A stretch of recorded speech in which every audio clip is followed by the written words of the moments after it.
and that's going to help give her that feel of compression that makes it more comfortable. Okay? Once I have that there, I attach it. That's all we do. Okay? So she's going to feel a little bit of compression there, like I said. Or if we're holding something in place, we can do that. If her pain is on the back, if she's got a hamstring strain, I would do the opposite. I'd pull a little bit tighter on the back, but then I would keep it loose across the front. Okay? So that is what we do when we have a possible hamstring or quad strain.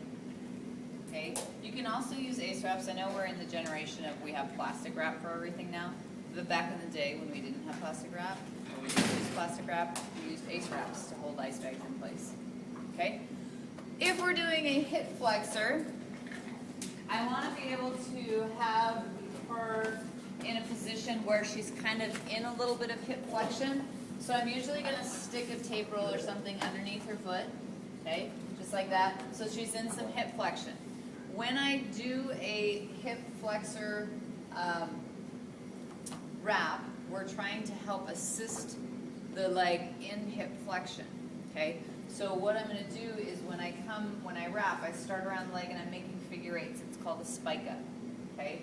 I'm going to wrap around the leg and then I'm going to go around her waist. So that's why we need the double length.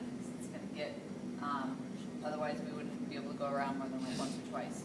So when I do this, I want to make sure that I'm pulling, I have the wrap in the direction that when I come through the center of the leg, that I'm pulling up and out, because that is going to help keep her there, okay? So I'm going to start about mid-thigh. I go around the leg. I flip this little part down, okay? I'm going to have to go around again. And then when I come up across here, this is where I give my pull. Okay, when I go around the waist, it's not super tight. When I come back down, it's not super tight. But then when I come here again, that's when I pull again. Wow. Okay, and I keep doing this. Normally I wouldn't be like up over her sweatshirt, and I'd probably have her in spandex, like short tights, whatever they're called. What would you do for Spanx. Same thing. I'd have them be in spandex. Compression shorts. Sorry, you don't call them spandex. That's all I wear. Okay, but compression shorts. And then I'm just going to keep going with this until I run out of ACE wrap. The bad part is sometimes you run out at a really dumb spot, like right there. Okay? Just tuck it in. Well, and right now that's what I'm going to do. Normally I would find a way to either I'd go back and just wrap around the leg or do something else.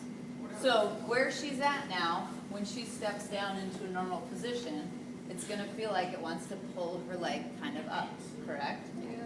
Okay. So this would be for a hip flexor strain. Okay, we want to give it a little bit of assistance. We want to rest it.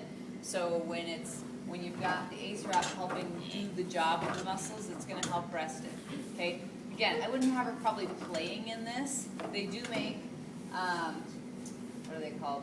They make like a neoprene sleeve apparatus brace that also does this. So if it's something where the person is at the point where they can participate, but they're not